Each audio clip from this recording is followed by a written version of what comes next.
Да, зошто треба сериозно да ги сватиме препораките на лекарите во овој период од годината, ја прашуваме и доктор Мира Атанасова, нагости во Македонија наутро. Добро утро, доктор Атанасова, и добре ни дојдовте. Добро утро. Ајде така да започнеме. Што представува топлотниот бран од медицински аспект? Топлотниот бран од медицински аспект е многу важна работа, да знаат луѓето дека ние очекуваме екстремно високи температури, нели особено сега, периодот на почетокот на летото. Календарски е за ден-два, нели веќе стартува летото. Очекувани се сите тие високи температури. Статистиките гледате на нас да укажуваат дека од година во година ние имаме се потопло и потопло време. Очигледно целата планета се загрева, многу фактори овде ќе влијаат, не сакам да навлегувам во тие нели детали. Меѓутоа како лекари, како медицинари, стварно сме доведени во ситуација да интервенираме ако се случуваат некои состојби предизвикани од самото топло време, значи од екстремните температури. Многу е битна и возраста, дали ние сега ќе обсервираме мало детенце, доенче, поголемо дете, па и возрастните. Голема е структурата нели на хронично болни пациенти, така да од медицински аспект многу важно нешто е овие наредни 2 до 3 месеци нели да се поминат без некои големи проблеми врз здравјето на нашите пациенти. И кога се кажуваат препораките, вообичаено акцентот се става на ризичната категорија, зборуваме за хронично болните, бремените жени и децата кои што се најизложени, но коригирајте ме ако грешам, не постои веќе човек кој што не е засегнат од високите температури. Во однос на ризиците, кои се можни? Така, возрастните структури што се најризични, сами кажавте се, хронично болните пациенти, сите постари лица, па нека се издрави над 65-та година од нивната возраст. Тука несомнено се бремените жени. Тие се нели во физиолошка состојба, меѓутоа си имат и своји ризици во однос на нивното здравје. Јас сум сепак педијатар, па многу ми е битно нели здравјето на малите бебиња, на доенчињата, на малите деца. Пред нас секојаш се и тинејџерите, адолесцентите, студентската категорија на нели на млади луѓе. Така да секоја возраст си има и своји карактеристики, и своји потреби, и внимателно однесување, сепак апелираме, следи лето, следат годишни одмори, внимателно однесување. Ајде да ги продискутираме и децата. Ако возрастните знаат да кажат што ги мачи, децата многу често не знаат да кажат, особено најмалите, и ние треба да процениме што се случува во однос на нивното однесување. Кои се оние симптоми кои што може да ги појават да укажуваат на топлотен удар? Вака, да објаснам во кратки црти. Едно доенче не знае да каже дали му е жешко и дали сака вода. Тоа не знае да каже, мене ми е жешко, соблечете ме. Не знае да каже, мене ми треба вода или жедно сум, сакам да пијам. Тука грешките ги прават возрастните, ги прават родителите, да ги спомнам и бабите и дедовците. Толку години работиме, верувајте, измрзнати бебиња и доенчиња не сме виделе. Меѓутоа, стално коментираме со колегите во Македонија, прегреани деца ние гледаме секој ден. Значи, без оглед дали е периодот есен, зима или сега пролет и лето, ние прегреани деца гледаме секој ден. Зошто е тоа така? Тоа е некоја емпирија, некоја навика кај нашите родители или кај постарите лица, дека децата треба многу да бидат облечени, децата треба многу да се држат во топли простори. Обратно, ние велиме по закони на физика, бебето е едно мало тело, меѓутоа замислете огромна површина. Таа површина губи многу течности. Ако го ставите ви едно бебенце на температура од 27-8 степени во соба, замислете, кај него циркулацијата е дупло побрза од нашата циркулација. Од друга страна, ако вие заборавите во наводници, не го поете навреме, има бебиња што се на ексклузивно доење, нели до 6-тиот месец. Меѓутоа и тие на ексклузивно доење, веќе 5-6 месец ги учиме мајките летниот период да додават вода на децата. Поголемото дете веќе од 6 месеци нагоре нели ние го ставаме на дохрана, така да многу грешки се прават во однос на тоа не давање на течност на бебињата и преоблекувањето. Апелирам до сите, родители, баби, дедовци, не ги прегревајте децата. Температурата у соба, педиатрите, сите велиме мора да биде меѓу 22 и 24 степени. Нека биде до 25 степени, рачунајќи нели сметајќи колку ќе бидат сега летните надворешни температури. Голема разлика не може да се направи од просторот дома и од просторот надвор. Тоа дете нели еден период од денот велиме или утринските часови или попладневните ќе се изнесе надвор.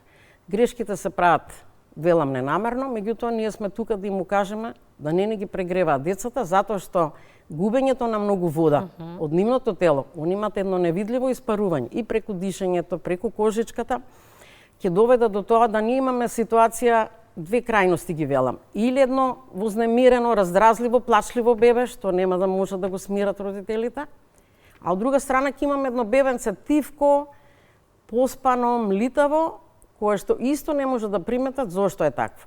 Сувата пелена е секојаш аларм за педиатрите, дека тоа дете не мочи со часови, тоа дете нема доволно вода во телото и првото нешто ќе биде да алармираме тоа дете да пие. Уз тоа што нели цица, да се додава течност. Што правиме со клима уредите? Без нив не може да се живее апсолутно, имајќи предвид што како последица отставаат климатските промени, но и тука екстреми има, нели? Клима уредот е многу важен уред да го имаме на овој период во летото. Апелирам да имаме барем клима уред во дневна соба, да има клима уред во канцеларии, да има клима уред кај што работат, нели, вработените.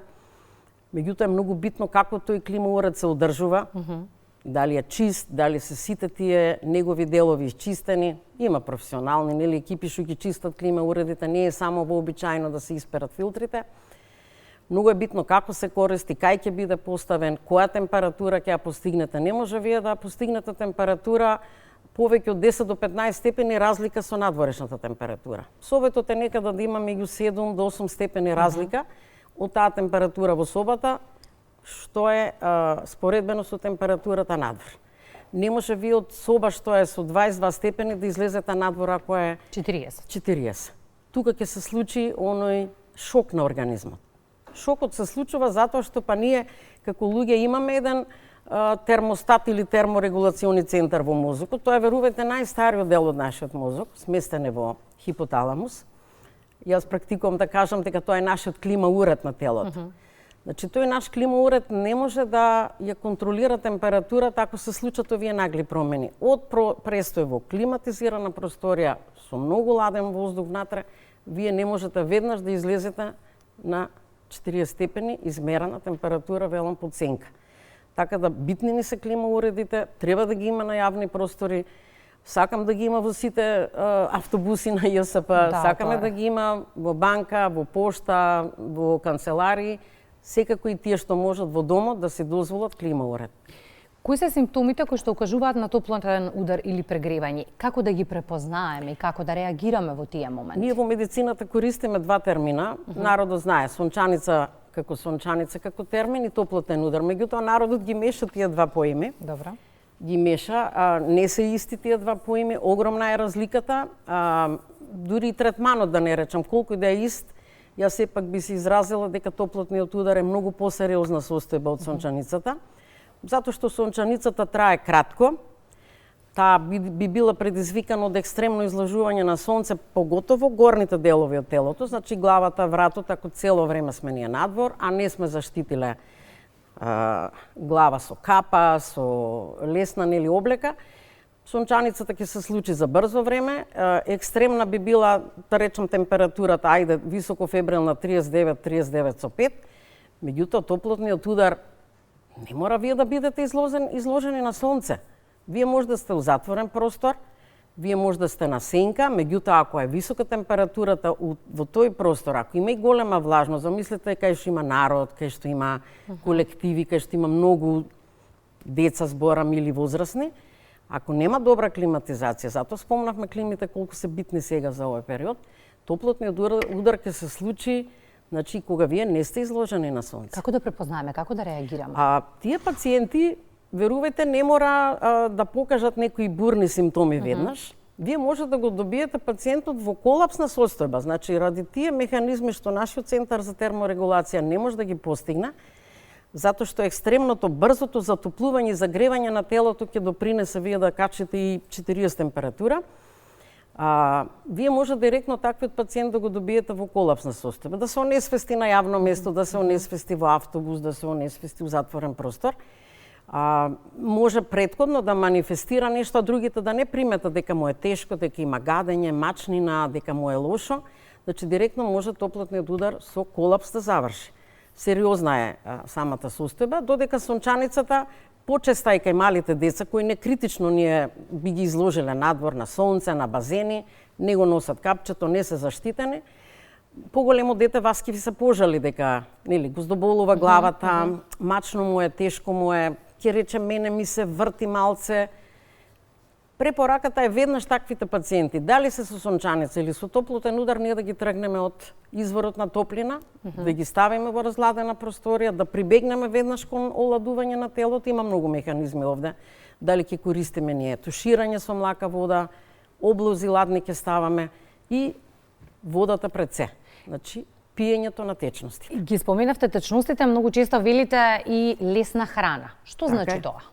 Лесната храна подразбира да во овие жешки денови што ни престојат, еве целиот летен период, ги учиме пациентите да прибегнат кон лесна нокалорична исхрана. Имаме голем избор и на овошје, и на зеленчук, голем избор на пијалоци, голем избор нели на чаеви, на сокчења. Меѓутоа забрануваме многу газирани сокови, забрануваме нели пијалоци со кофеин, поготово алкохолот ќе го спомнам. Алкохолот од една страна па и ја потикнува и диурезата едноставно и губењето на течност кај тие пациенти е уште поголемо. Би кажала за возрастните има некое правило да водата што ја внесуваат да биде 4% од телесната тежина нивна.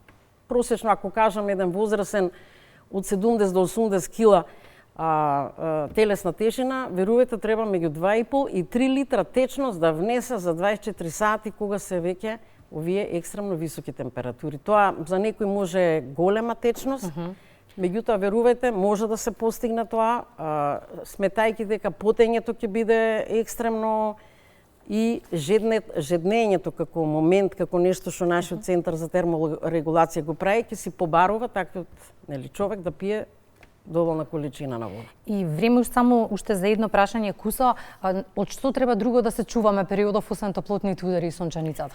Актуелно, еве да ви кажам, кај мене во ординација има посета од многу пациенти со вирусни инфекции. Сега ние летно време ги очекуваме и стомачните вирози, што несомнено ни се нели присутни овој период. Многу вирусни инфекции им погодува на нив таквото топло време во моментов. Свесни сте колку ладно беше во наводници до крајот на мај. Нагло ни почнаа високите температури, на вирусите им погодува и таквата промена нагла, така да доста пациенти имаме со вирусни инфекции. Па да бидеме внимателни останува. Секако. Ви благодарам многу за гостувањето. Ви благодарам на вас.